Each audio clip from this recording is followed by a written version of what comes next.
Est-ce que Fourth Wing va réussir à me sortir de ma panne de lecture? C'est ce que nous allons découvrir dans ce vlog.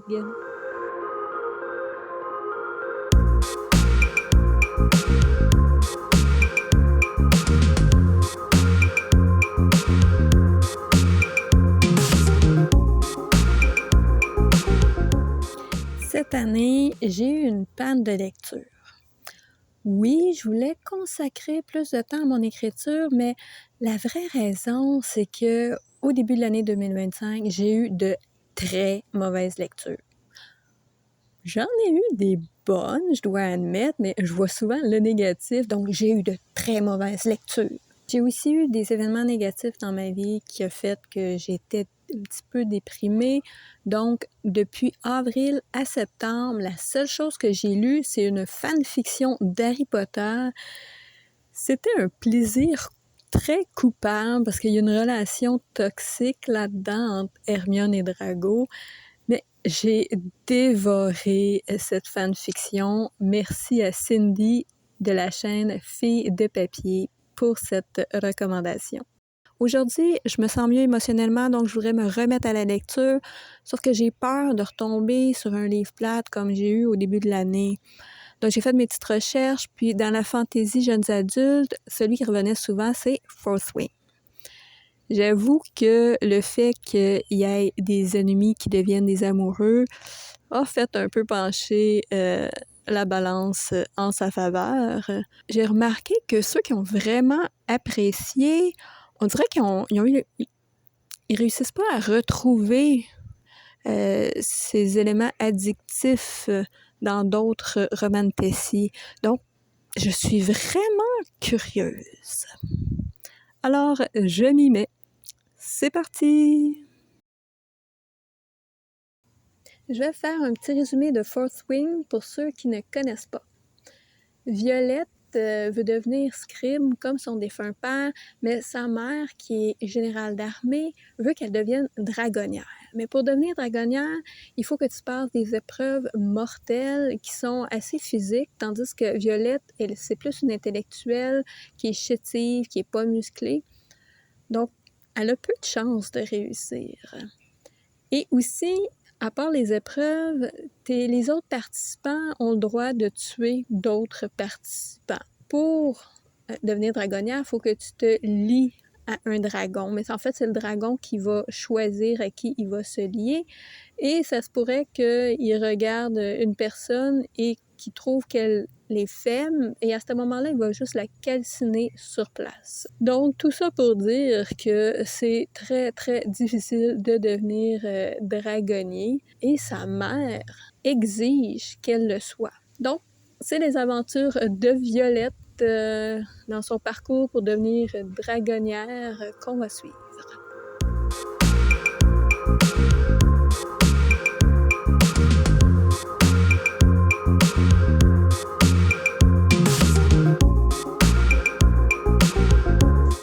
Alors, j'ai lu les 100 premières pages du livre, j'ai apprécié la scène du parapet et la scène d'introduction au dragon était excellente, sauf que j'ai trouvé que ça se passait trop rapidement, qu'il aurait pu avoir une ambiance plus lourde encore, mais l'idée était bonne. Le début était somme toute bien, mais même si on commençait tout de suite dans l'action avec la première épreuve, j'avais l'impression que l'histoire n'avançait pas tant que ça. Et je crois que c'est parce qu'il y avait beaucoup d'informations sur le monde qui devaient être transmises. Et pour moi, j'avais l'impression que ça cassait un peu le rythme. J'ai de la difficulté à retenir autant de détails donnés d'un coup. Donc, j'espère que ça ne va pas nuire pour la suite à ma compréhension de l'histoire. Pour l'instant, je ne suis pas complètement investie dans l'histoire. Ce que je veux dire, c'est que j'y pense pas en dehors de mes lectures et j'ai pas cette petite hâte de m'y replonger. Mais j'ai espoir que ça vienne quand les autres épreuves vont commencer et qu'il va y avoir un petit peu plus d'interaction avec Xeden. À suivre!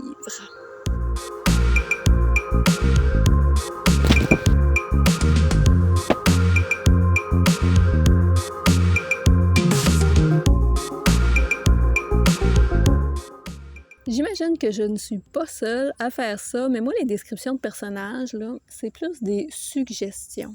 Là, quand on commence à me dire que le gars, il est musclé, ben moi, je chasse ça de ma tête parce que c'est pas mon genre de gars. Je préfère les grands minces aux cheveux sombres. Ici, ça fait du sens que le monde soit musclé, contrairement à certaines romanticies, parce que il arrête pas de s'entraîner. Mais puisqu'on n'arrête pas de me dire, de me répéter et répéter que Xeden, c'est un super de beau gars, bien, je préfère utiliser mes critères de beauté. Et son ami, là, il n'y a pas de barbe.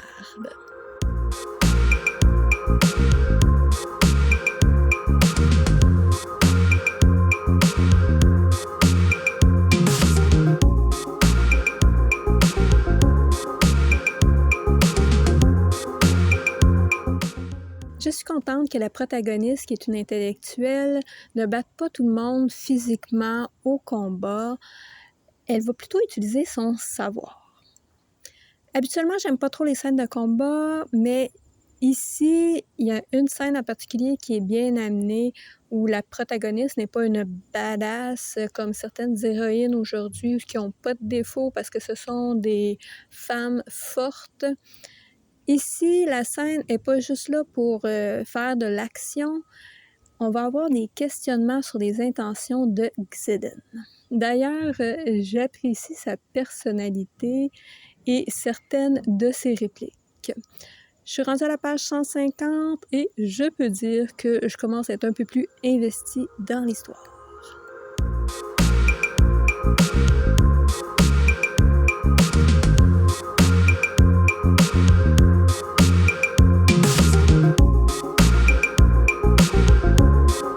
J'ai de la difficulté à visualiser certaines descriptions, surtout dans le parcours à obstacles. Par exemple, la cheminée. Bon, il y a un premier participant que c'est décrit comme quoi la cheminée a 20 degrés d'angle. On ne sait pas trop si c'est par rapport au sol ou c'est par rapport à la verticale, mais finalement, puisque on dit que c'est au-dessus de lui puis que il va sauter et s'attraper au rebord en formant un X, on s'imagine qu'il rentre dans le trou, en fait, qui se tient dans le trou de la cheminée sur les bords. Donc, j'imagine que c'est 20 degrés par rapport au sol.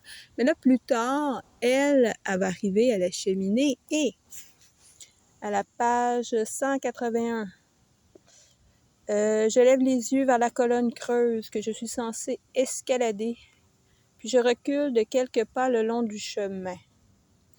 J'attrape une des cordes que je traîne horizontalement contre la falaise. Là, la falaise, je ne sais pas si c'est la falaise, est-ce que c'est sur son côté ou c'est une falaise qui est en face d'elle.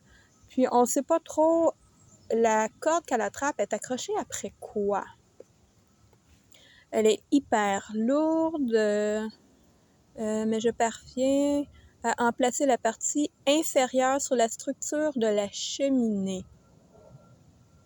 Donc, si elle l'a placée sur la structure de la cheminée, est-ce que c'est parce qu'elle a atteint la cheminée ou c'est parce que elle la tenait dans les airs, puis là, ça a fini par attraper la structure de la cheminée? Puis, en tendant la corde au maximum, je pose un pied sur le côté du puits, je tire dessus. Admettons que la corde était déjà accrochée quelque part. Elle, est-ce qu'elle l'accroche ailleurs ou elle fait juste se tenir après, puis avec ses pieds faire le ballon? J'ai vraiment de la difficulté à visualiser comment que la corde tient. C'est ça. Donc ça, c'est un exemple de mes problèmes de visualisation. L'autre chose, c'est la proportion de certains objets comme les dragons. On voit dans une scène où est-ce que on sait qu'il y a une personne qui est debout puis que la griffe du dragon y arrive à la tête. Donc, on s'imagine vraiment que le dragon est immense, mais plus tard, ils vont parader devant 101 dragons dans une vallée ou une plaine, là. Et quand il parade, il n'y a pas une ellipse de temps qui dit, bon, 1 heure plus tard, une demi-heure plus tard. Donc, on dirait que ça me paraît comme étant 15-20 minutes.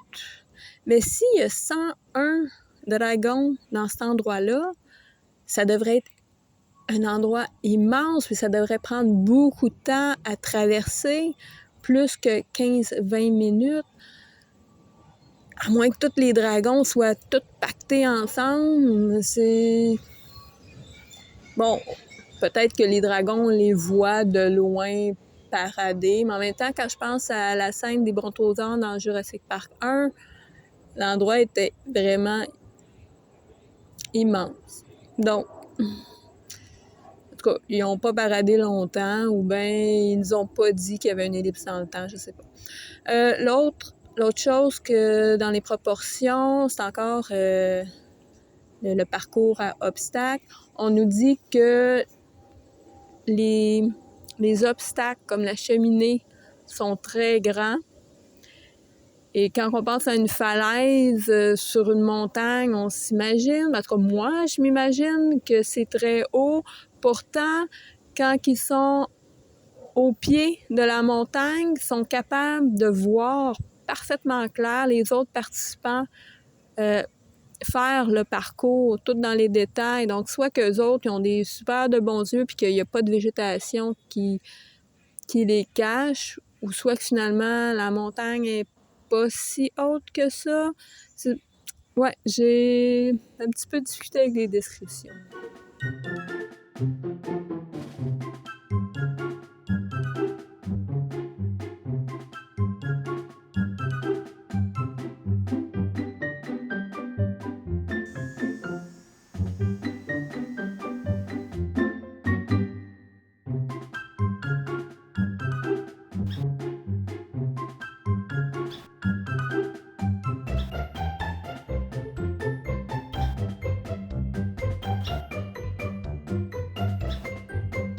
Je suis à moins de la moitié du livre et les dragons ont déjà sélectionné des participants pour se lier à eux.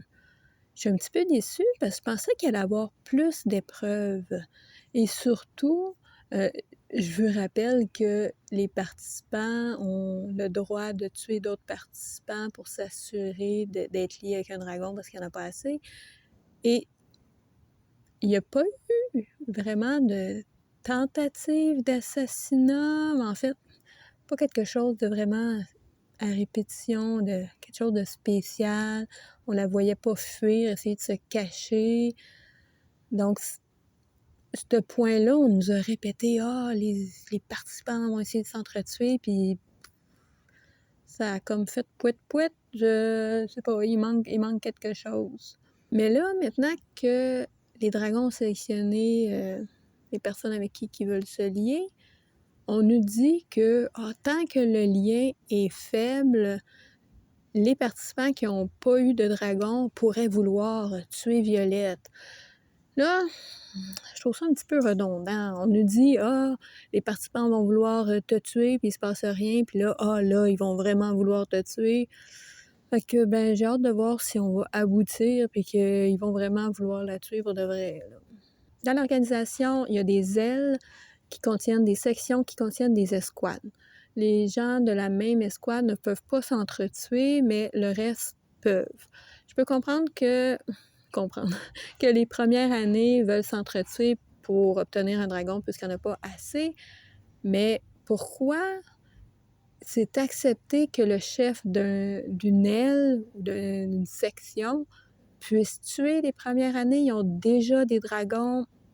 Il me semble que ça fait pas de sens. On dirait que c'est là juste parce que Xeden est le chef d'une aile, puis on veut lui donner le OK pour dire ça se peut qu'il te tue, puis il a comme le droit. Je trouve ça un petit peu étrange. Xeden déteste Violette parce que la mère de Violette est la cause de la mort de ses parents. Donc, il y a un motif pour la tuer et l'institution a comme règle qu'il pourrait la tuer. On n'arrête pas de nous dire que ça se pourrait qu'il te tue. Donc je suis un petit peu déçue qu'il y ait pas eu de tentative d'assassinat. Il y a rien là-dedans qui se passe. C'est un petit peu décevant et Violette arrête pas de dire que Xeddon la déteste. Pourtant, toutes les actions de Xeddon montrent qu'il est plutôt en train de l'aider. À chaque fois qu'elle dit que il me déteste, ça me tape sur les nerfs.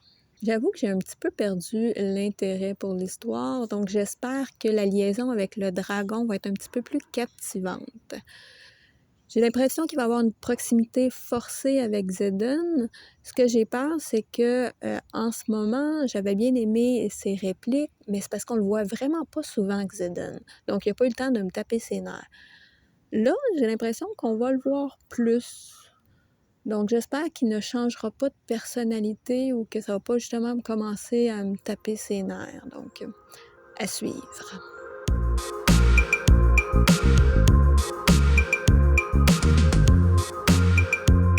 Je suis rendue à la moitié du livre et finalement, ils continuent à s'entraîner parce qu'ils doivent être capables de se tenir sur un dragon en plein vol avant de partir au combat. On va avoir un aperçu des pouvoirs que les personnes liées à des dragons peuvent avoir. Et il y a eu une tentative d'assassinat. Ben, pour être juste, depuis le début, elle a peut-être eu 3 fois qu'elle a failli se faire tuer. C'est juste que moi, je m'attendais à plus parce que à plus de la part de Jack, surtout parce qu'on nous le montrait comme quelqu'un d'agressif et sans pitié. Puis finalement, il y a bien des parties de l'histoire, je me disais, bon, il va te faire quelque chose, puis il se passe rien, mais bon. Finalement, ma prédiction était erronée. Il n'y a pas de proximité forcée avec Xeddon. J'ai eu le droit à une longue description de son corps que j'aurais pu me passer. Parce qu'à chaque fois que Violette le voit, elle arrête pas de nous dire à quel point il est beau. Puis là, on lit dans le fond, que c'est fantasme. Mais c'est pas vraiment intéressant. Moi, ce qui m'intéresse dans les ennemis qui deviennent des amoureux, c'est plutôt des petites répliques, donc les échanges qu'ils ont entre eux. Sauf que là, il y en a presque pas. Puis quand on voit Xeddon, c'est que on le voit passer, puis qu'il y a elle qui dit comment qu'elle le trouve beau, puis qu'elle aimerait ça qu'il la touche, puis tout le kit. Mais je sais pas, les interactions, c'est un petit peu pouette-pouette. Des fois, Xeddon, il y a des bonnes répliques, mais elle, une autre chose, elle me tape tellement sur les nerfs. C'est forcé la manière qu'elle est frustrée contre lui, parce que c'est pour des petites choses que, dans le fond, ça l'aide. Fait que je comprends pas trop son attitude. C'est juste là, il fait des fingers, comme, franchement. On nous a ajouté un autre personnage. Je trouve ça dommage qu'on se limite pas un peu plus dans les personnages qu'on nous a introduits depuis le début, pour qu'on apprenne mieux à les connaître et avoir une plus de sympathie pour eux. Là, je pense à, comment ils s'appellent? Rhiannon et Ridoc. C'est eux autres, je pense qu'on voit le plus souvent, qui sont plus proches d'elle, mais à chaque fois qu'ils ajoutent un personnage, elle parle pas à eux, elle parle à des nouveaux. Puis là, faut que tu apprennes à connaître les nouveaux personnages. Puis des fois, il y en a une que celle avec les cheveux roses, elle est intéressante. Là, à un moment donné, elle vient à sa table, puis là, on pense que ils vont venir plus amis, mais finalement, c'est juste des petits bouts comme ça qu'on la voit sans plus la connaître. Je sais pas, ça reste superficiel, puis là, on nous en montre d'autres et d'autres. Là, il y a trop de noms, à mon avis. Là, moi, des fois, quand il y a trop de noms, je peux même plus savoir à quoi ils ressemblaient, ces personnes-là. Donc, peut-être que vous l'avez remarqué, mais je n'ai pas retrouvé mon intérêt dans l'histoire jusqu'à maintenant. Mais il me reste encore la moitié. À suivre!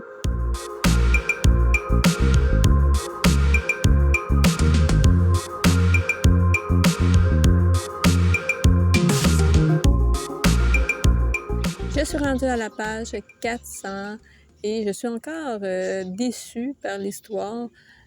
Il manque une direction. La protagoniste, son but en ce moment, ce serait d'avoir le pouvoir que son dragon devrait lui procurer, mais elle n'a pas des étapes à suivre pour dire « Ah, OK, elle va l'avoir quand elle va faire ça et ça. » Donc, on attend, elle s'entraîne un peu pour ce pouvoir-là, mais elle s'entraîne aussi physiquement pour les autres défis. Les défis qu'il n'y a pas réellement, là, c'est juste des combats sur tapis. C'est redondant d'ailleurs, ça. Et c'est ça. Il n'y a pas de but. Puis tout d'un coup, à un moment donné, on va nous sortir qu'il faut qu'il y ait un vol. Il faut que son équipe commette un vol. Puis chaque aile doit rapporter un objet. Puis ils vont remporter, ils vont gagner comme il va y avoir un vote s'ils rapportent le meilleur objet. Et le vol se déroule en quelques pages. Pourtant, on nous dit que oh, c'est très difficile ce qu'il s'apprête à faire. Mais ça se fait en quelques pages. Donc, non, c'est pas intéressant. Ça m'a pas... j'ai pas senti « Oh mon Dieu, est-ce qu'ils vont l'avoir? » Je m'en foutais. Parce que ça sort de nulle part qu'il faut qu'ils fassent un vol. Là. Ils se sont pas préparés. Tu sais, habituellement, si t'as un film sur un vol, ça va être comment tout le film va être là-dessus ou un livre. Là. Mais ici, c'est ah, ils vont faire un vol en une nuit, fait que ben on va faire telle affaire, puis c'est pas super planifié, ça sort comme ça de même, là. C'est improvisé, puis ils le font, puis ils réussissent. Mais c'est supposé d'être difficile. Mais bon.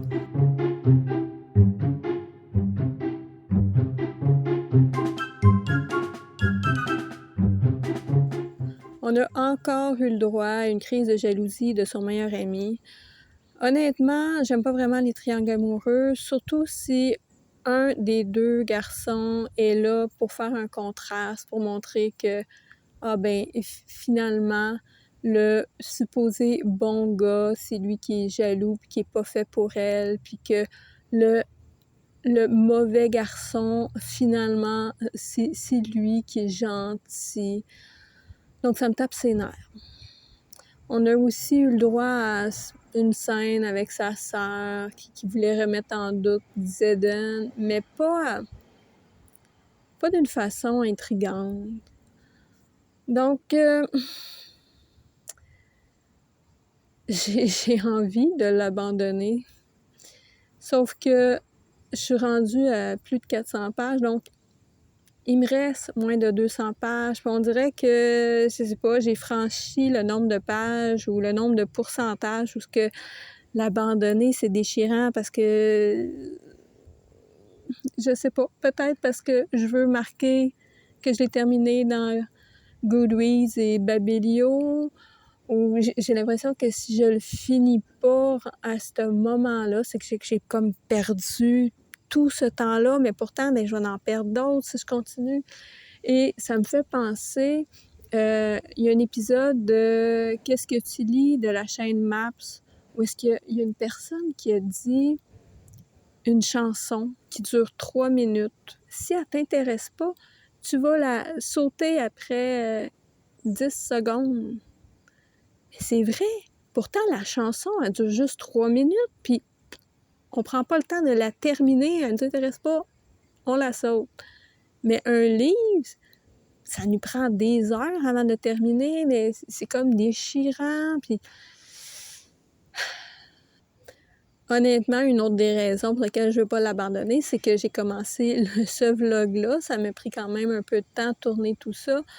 Et c'est plate dans un vlog si à la fin, la personne a abandonné le livre. Donc, elle a pas vu la fin, elle peut pas commenter la fin. Pourquoi faire donner son avis sur un livre qu'on n'a pas terminé?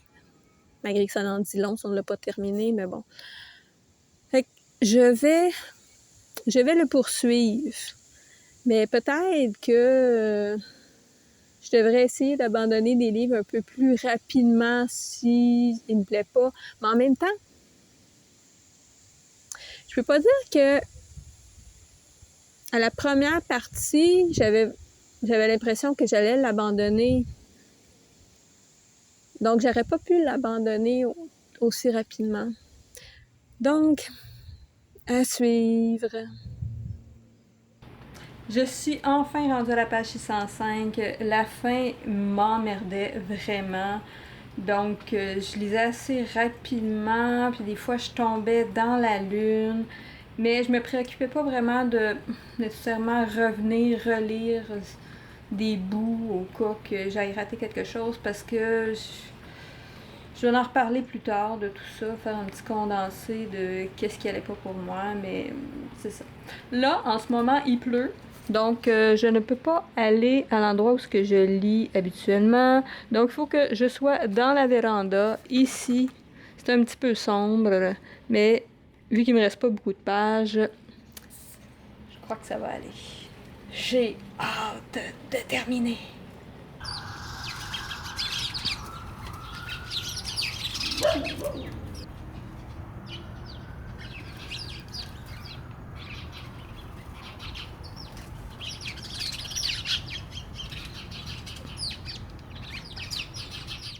Honnêtement, quand j'ai pris le livre, je pensais que l'histoire allait être mauvaise et qu'il était populaire seulement à cause de la romance.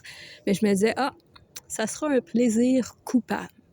Sauf que finalement, ce n'était pas pour moi.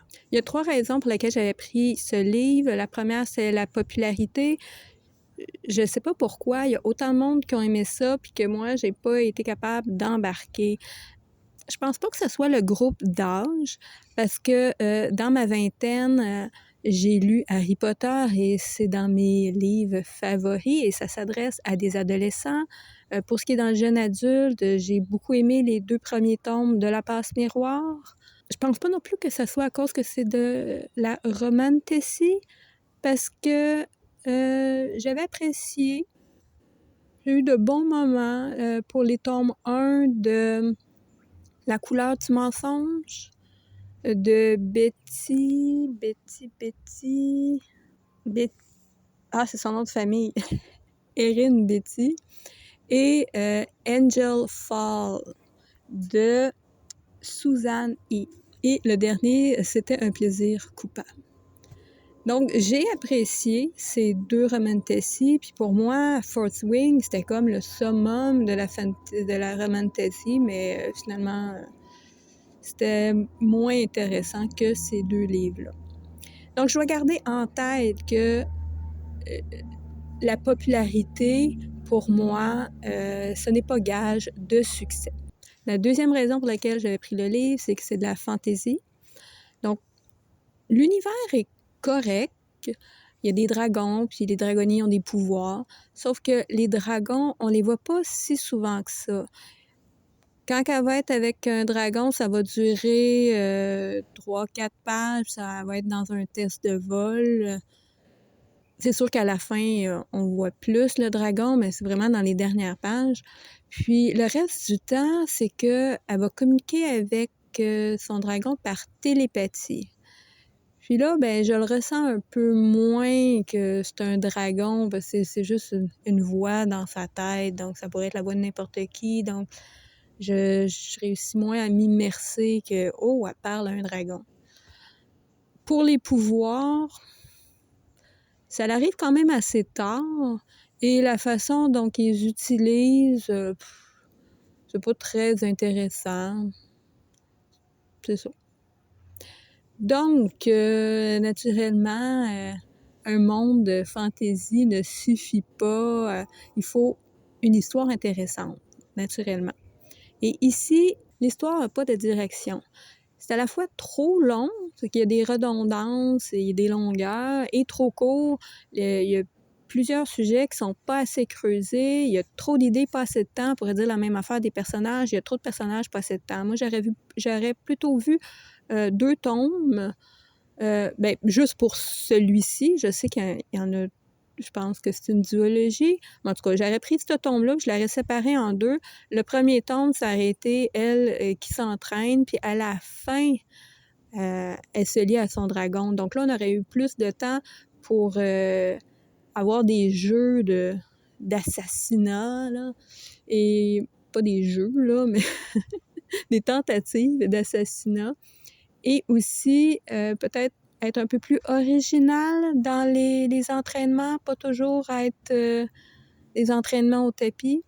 Et dans le tome 2, là, on aurait pu explorer son développement des pouvoirs. Les révélations de la fin que je ne mentionnerai pas, on aurait dû les amener beaucoup plus tôt dans l'histoire, de les introduire, mais pas juste là en ce moment, parce que c'est juste dit. Mais j'aurais aimé ça voir des éléments dans l'histoire pour rendre ça un peu plus mystérieux. Amazon, j'ai vu qu'il y avait les droits d'adaptation. Je ne sais pas s'ils vont les utiliser, mais c'est sûr que s'ils doivent faire plusieurs épisodes, ils vont être obligés d'ajouter des choses pour que ça soit intéressant parce que il me semble que souvent c'est trop facile. Il se passe quelque chose, elle réussit, après il se passe autre chose, elle réussit. La troisième raison pour laquelle j'avais pris ce roman, c'est la romance. Je m'étais dit que si l'histoire est plate, au moins je vais avoir une petite romance d'ennemis qui deviennent amoureux. Sauf que ce n'est pas tous les ennemis qui deviennent amoureux qui s'équivalent. Disons que ici, ce n'est pas un Orgueil et Préjugés ou un Anne la maison au pignon vert. Si j'ai pas parlé du premier baiser, c'est parce que c'était assez oubliable. Même si le livre est assez étrange parce que les dragons, quand ils ont des rapports intimes entre des dragons, là, pas entre les dragons et les dragonniers, ça aurait été vraiment plus étrange, mais entre les dragons, les cavaliers qui sont liés à eux, ils vont ressentir des choses. Fait que là, à un moment donné, son dragon va faire « Achikawawa », puis là, elle va être en feu. Puis cette situation-là, elle l'a pas vraiment faite avec moi parce que... comme on risque de me répéter, Xéden et Violette ne se voient pas souvent, donc ils n'ont pas beaucoup l'occasion d'avoir des échanges avec des petites remarques, là, comme que j'aime habituellement dans les ennemis qui viennent des amoureux. Et il n'y a pas non plus une tension entre eux. Donc, quand ils se sont embrassés, je m'en foutais. Là. Il n'y a pas eu un moment où je me disais « Ah, j'espère qu'il va bientôt l'embrasser. » Non, pas du tout. Puis, en fait, à chaque fois qu'ils se voyaient, je trouvais ça peut-être même un peu malaisant parce qu'elle était tout le temps là à penser « Ah, il est donc bien beau » et tout décrire ses abdos et tout le kit. Elle avait plutôt l'air d'une obsédée désespérée. Puis lui, de son côté, il avait vraiment pas l'air intéressé. Et ça donnait l'impression qu'il était hors de sa ligue. Puis ça faisait en sorte que j'avais plutôt pitié de Violette. C'était comme si un crapaud était amoureux du dieu Apollon. Puis le dieu Apollon, il regarde le crapaud de haut. Puis je sais pas, j'avais plus pitié d'elle qu'autre chose. Puis là, il était pas intéressé. Puis de coup, paf!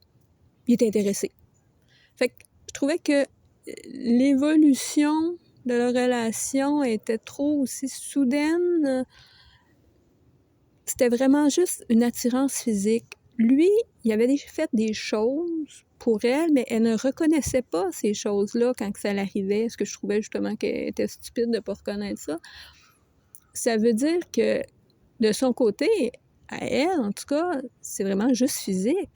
Puis elle, de son côté, elle n'a rien fait pour lui, donc pourquoi il est intéressé à elle? Je ne sais pas trop, là. Ils ont dit des choses, mais je trouvais que c'est quand même comme stupide, là. Fait que, finalement, c'est juste physique, là. Ils ne s'aiment pas vraiment d'amour. Donc, c'est ça. Ah! une petite note pour les fameuses scènes de cul. Il devrait y avoir une règle générale pour ça. Une scène de cul ne devrait pas être plus détaillée qu'une scène importante qui fait avancer l'histoire. Et ici, je trouvais qu'il y a une des scènes, elle se cambrait tellement le dos qu'on dirait plus qu'elle était possédée par un démon qu'autre chose. C'était plus exorciste que j'étais en train de lire, on dirait. C'est ça. Et lui, c'était-tu nécessaire qu'il résiste à faire la chose parce que il voulait être sûr qu'elle soit prête parce que lui, c'est un bon gars. Je trouvais que c'était vraiment trop, là. Allez-y, il y a déjà tellement de pages accordées à ces scènes-là. Go, go, go. Ouais. Cela étant dit, je devrais apprendre à mieux me connaître pour avoir de meilleures lectures dans l'avenir. Sauf que tant que tu n'as pas lu un livre, c'est assez difficile de savoir si ce qu'il y a dedans, tu vas l'apprécier. C'est comme, mettons, les tropes, les schémas narratifs qui sont annoncés comme les ennemis qui deviennent amoureux. Ils vont juste te dire enemies to lovers. Mais ils te diront pas c'est quoi le genre, si c'est bien exécuté. Mais en fait, la face, il y en a qui ont aimé cette romance-là, donc je vais pas dire que c'était pas bien exécuté, mais je veux dire que moi, c'est pas la façon dont j'aime que ça soit apporté. Donc, c'est pas précisé tant que ça avant que tu commences à lire le livre. Donc, c'est difficile. Ce qui fait que c'est bien beau se connaître, mais il faut savoir comment détecter les livres qui ont les critères que moi j'aime. Donc, ça serait essayer d'analyser comment faire pour les détecter. Je vais peut-être faire une vidéo là-dessus si je réussis à le faire, là. Bon, la question qui tue, est-ce que j'ai réussi à me sortir de cette panne de lecture? Je pense que vous l'avez deviné que je n'avais pas vraiment apprécié le livre. Donc, je ne vais pas me relancer dans un livre de 600 pages, ça c'est certain. Je pense que les jours qui suivent, je vais plutôt me concentrer à mon écriture, mais je ne ferme pas la porte à des livres courts et nostalgiques. Et là, je pense à ma collection de frissons. C'est des livres que j'ai lus dans mon adolescence. C'est des petits livres d'horreur. Et puisque c'est environ 200 pages et que ça va être des relectures, j'aurais pas la pression que je me mets là, de devoir les terminer avant telle date et lire tant de pages par jour. Je vais même pouvoir les abandonner puisque je les ai déjà lus. Dites-moi dans les commentaires si vous avez déjà eu des pannes de lecture et quel livre vous en a sorti. Sur ce, je vous souhaite de bonnes lectures.